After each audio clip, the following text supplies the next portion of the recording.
Are you a South African musician trying to figure out how to improve your productivity as a musician? Welcome to this episode where I plan on sharing 5 tips on how to improve this. Now, as a musician, we are constantly trying to move ahead as quick as possible, but having the maximum outputs. So I'm going to start with 5 tips to help you improve on that productivity. Number 1, of course, you have to set the goals. If you do not know where you're going, you will go nowhere slowly. So there's a term called SMART goals, and I highly recommend that you adopt this philosophy.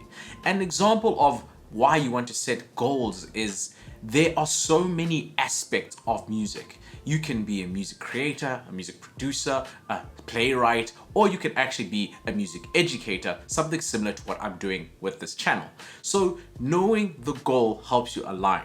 For example, if you want to be an ultimate rap artist similar to Capasso, your time is better spent trying to learn how he got famous, trying to adapt his business model, instead of focusing on things such as sync music, because that's another aspect of the music business. So making a sync album is less aligned with your goal as trying to be Capasso versus performing on live stage and engaging with an audience through different means would probably be a better goal to set if that's your aspect. So I highly recommend you have SMART goals.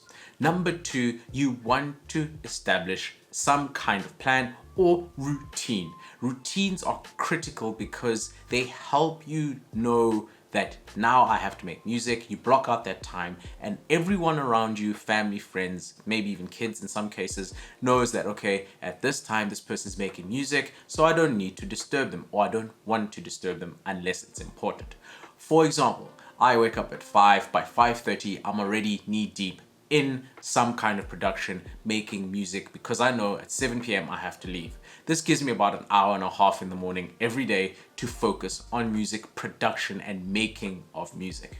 The other hours, then I do work, etc. But then when I come back, I have a similar kind of routine. I know for an X amount of time, it's either I'm doing music production or mixing and mastering what was being done this morning. So having some kind of routine forces you to know that, okay, now I have to stop doing whatever I'm doing. I have to focus on making music. Number 3, you should be leveraging and using technology.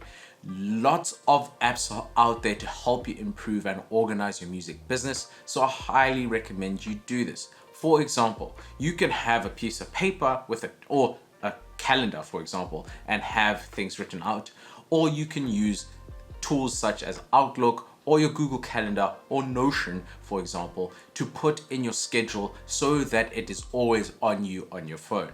This is just an example of how you can organize your music career, knowing that, okay, at this time I should be doing this, at this time I should be doing this. A nice part of using technology is it should be accessible no matter where you are. So even if you are commuting, you should be able to access some of the technology or some of the plans that you were doing to help you keep productive when you have non-useful time.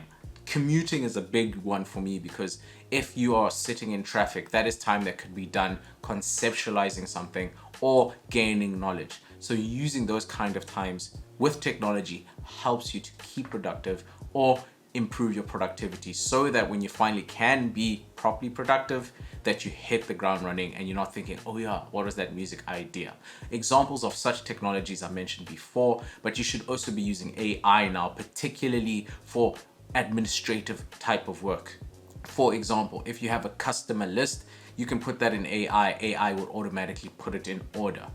That's just an example. If you're sending out emails, you can use AI to help you sketch some of those emails. So I highly recommend that you leverage tools and utilize technology to the best of your possibilities and abilities. The next one, you want to minimize distractions. I just mentioned that you should use technology, but with that technology comes the aspect that you may be distracted by those tools. So one thing that I highly recommend, if you are focused on music production, disconnect the internet and put your phone far away so that it is a schlep to go pick it up.